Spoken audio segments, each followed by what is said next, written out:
Hi, and welcome to our review of the HFC HG-160 gas blowback pistol. The gun comes in a nice plastic carrying case. It's not great quality, but it's very nice if you want to transport the gun anywhere. We bought this gun for $130 on Airsoft GI. You can also get extra magazines for $28 at the same website. Opening up the box, you immediately see the gun. Comes with one magazine. Taking off the foam, you see a manual. The manual is actually not for this gun, it's for the M190 Special Forces, which is another gun we reviewed.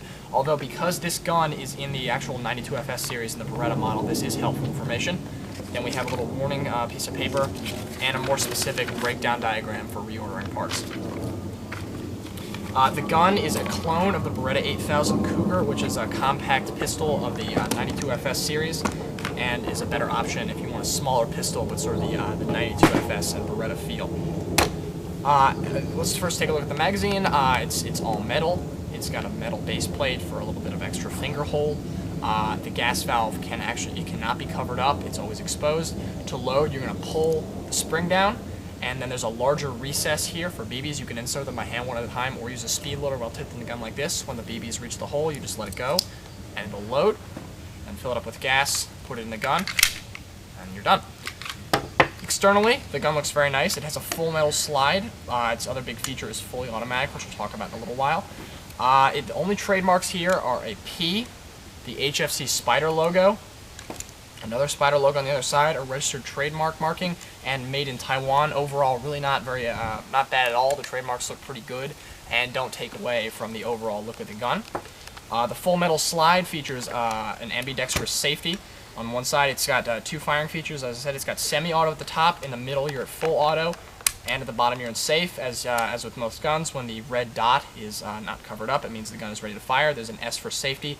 One thing that may be a little bit confusing to some users is that down here it says full auto in the full auto setting. But when you cover up the full auto and you're on full auto mode, the semi-auto is showing. And when you're on semi-automatic, the full auto is showing. Maybe a little bit confusing to some new users, but it's really not that big of an issue. The gun features a hammer and is single or double action. One problem is that the trigger return spring is not very strong on this gun, so when firing on double action, often the trigger will not return by itself to the position to fire double action again, which sort of leaves the user hanging, but if you push the trigger forward a little bit, it's really not that big of a deal. Single action, no trigger problems at all. The trigger on this gun is a little bit long. The trigger pull is longer than usual, probably because of the double action. However, it's really not an issue once you get used to the feel of it. The back strap of the gun has a very deep recess, which makes the hand fit very naturally, although it does lend a very compact feel to the gun. The gun feels very small in your hand, and the actual Beretta 8000 is slightly larger than this model, although it was designed to be a compact pistol. Loading the gun, when you pull back the slide, one of the issues with the gun is that the safety down here ends in a triangular point, which is actually somewhat sharp, so the user's not going to want to grab the safeties to pull the slide back. You might want to go up to the front or use the ridge bands in the back. Opening up the gun is fairly simple, as with most of the Beretta lines. You're just going to pull this tab down with the magazine out of the gun and the hammer up, and you just pull the slide forward and it's off. Full metal slide, as we said. The ejection port on the other side looks very good. This orange tip on the gun is a piece of plastic that's removable.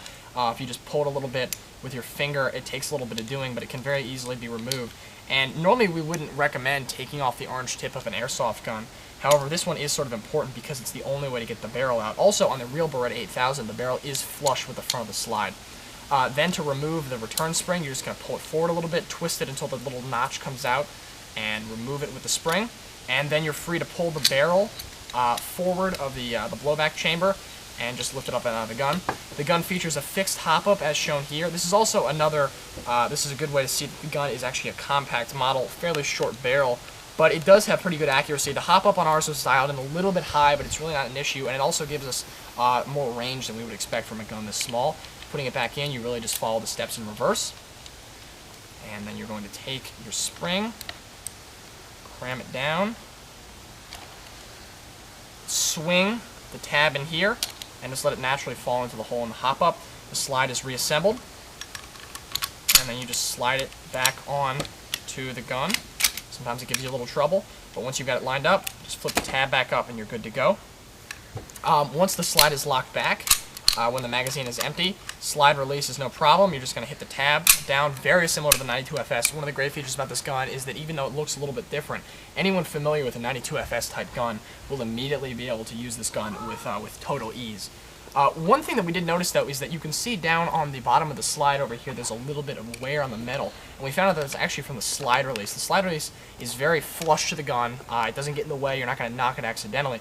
But it does take a little bit of paint off the full metal slide, although it does allow you to see that the slide is in fact full metal, and it's really not an issue. It's just slightly cosmetic. Some users might like that bit of a worn look. The magazine, small, but fits in the gun very tightly. A little bit of wobble, but nothing really to complain about. Once again, like the 92FS, the release button, not ambidextrous, on the left side only. Left-handed users may want to use their index finger to push it, but the magazine comes out very easily. Magazine, once again, 21 rounds, fairly good size. 16 rounds, not 21.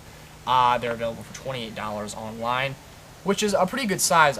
It's not the largest magazine we've ever seen, but it's plenty for a pistol this small. Overall, the gun looks very good, it feels very good, and it fires very accurately and strongly for a pistol this size.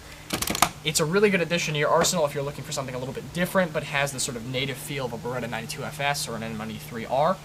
And overall, this gun's got good fit and finish at $130. It's a good deal. Extra magazines are widely available.